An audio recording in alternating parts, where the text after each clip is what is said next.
Bolt is a smaller player in a large market with big competitors like Google and Shopify and PayPal, but the company's managed to make a lot of noise and raise a lot of money. What separates Bolt from the competition? It's exciting that Bolt is able to get a lot of traction both with our investors, our partners, and customers. One of the big problems we are going after is conversion at checkout for retailers. 75% of shoppers drop out right at checkout.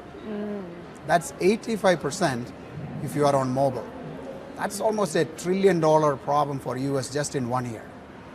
So Bolt is really going after solving that problem, helping retailers to convert those shoppers they spend a lot of money on bringing on board. Now, as I understand, it's mostly a tool, though, for small businesses right now. Do you need Amazon and Walmart and Target and giant retailers to really compete? Right.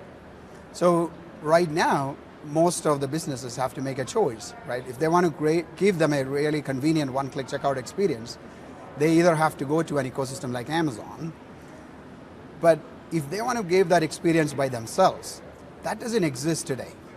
So what Bolt is building is a shared shopper accounts network that can share all the shopper information across all different merchants that's using Bolt. And do you see some of these bigger retailers coming on board and signing on to your vision? Absolutely. Yeah. Recently, Fanatics picked Bolt as the solution for their one-click needs and for them to engage with the shoppers.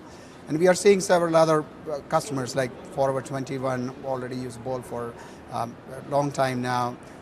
Badgley Michka, there are several verticals. We have like Solo Stuff. So a lot of customers are using Bolt right now very successfully. Now, Bolt, as I understand, has been trying to raise some money at a $14 billion valuation. We're going into a down market. What are the dynamics of that? Are you going to have to lower your expectations? Now, Bolt has been in a great place. We just raised money at $11 billion on we call our Series E round.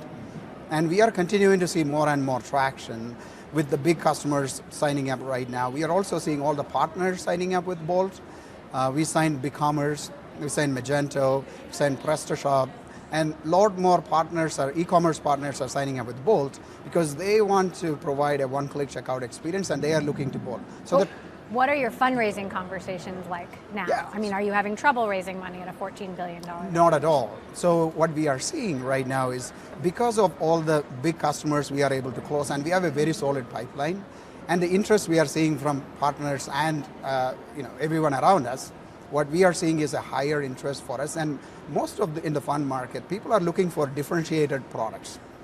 Like, there are so many players kind of doing the same product in slightly different form.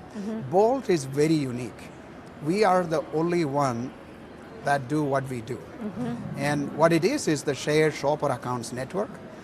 And the difference what we provide is, unlike having a separate button or creating an extra workflow on a merchant site, we integrate our product natively into the existing workflow of the shoppers. Now, you recently took over as CEO after being CTO and running operations for a period of time. Not without some controversy, the former CEO and founder of Bolt, Ryan Breslow, gained some degree of infamy with a series of tweets where he called out companies like Stripe, Y Combinator, the quote-unquote mob bosses of Silicon Valley. Do you agree with his point of view? Ryan is a great leader and a phenomenal visionary. Like, he can see things ahead of anybody else, and that he's one of the main reasons I came to Bolt. And he and I have such a partnership, and that's the reason why he even asked me to take on the CEO role. He has a strong vision for not just Bolt, but for the e-commerce and all the founders.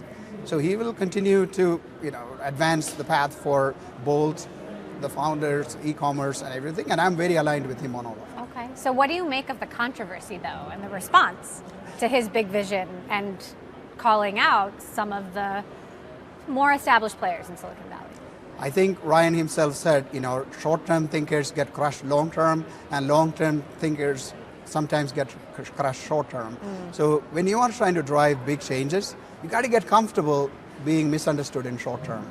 So what's his level of influence now that he's executive chair?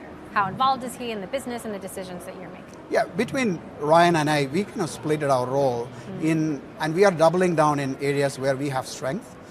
I bring in a lot of strength in building great technology, products, and also creating a business and scaling it, and also hiring great people. Ryan is really good at closing big deals, going with investors. So he is doubling down and focusing his time on investments and closing big deals. I am spending my time on running and building one of the greatest companies on the planet. So together, we are moving faster than ever before, and that's the partnership we have. You've touted some large-scale social media deals. We know about Pinterest. What other deals can you tell us about? Well, we are continuing to work with a lot of platforms. We recently made an acquisition called Tipster. It's a European company. They have been doing social commerce for the last 8 years, and we wanted to move in social commerce. And we started building some of those initially, and we found Tipster has been ahead of us and doing great. So we acquired them. Now they are part of us. And together between Tipster's connection with all the social media and our integration with all the merchants together, we are in a great place to leapfrog and provide all the merchants solutions for all the social commerce right now. And when are we going to see these deals meaningfully impact revenue? Right now we are seeing, this year is a big year for execution for us. We already launched BigCommerce as general available like the beginning of this month, and that's getting a lot of traction. We are starting to find a lot of merchants automatically turning on Bolt. It takes under 2 minutes for a merchant to turn on Bolt. And that is a massive improvement for us from how it was before. And so now we are starting to see a lot more merchants are starting to use Bolt. We are opening the same thing with a lot of other platforms, like Adobe is coming right after that, and Presta is coming after that. And a lot of merchants are getting live right now. So we are at a spot where a lot of action happening as we speak. So why should we believe that Bolt is worth $14 billion? Well, Bolt is building the biggest shopping network on the planet. And we are seeing that acceleration to get to that place through the partnerships we are seeing, all the big mega merchants who are signing up right now to use Bolt. And the way we are sharing our shopper network across merchants, and the way we are integrating our shopper accounts right into the existing workflow, and we are signing up with, and helping with the social commerce side. And we are also getting into crypto and helping with some of the new generations, connecting brands to communicate with the new generations. So collectively, all of it, we are really innovating for the retail, we are innovating for the customers, and we are bringing it all together, and and we are seeing a lot of traction for that.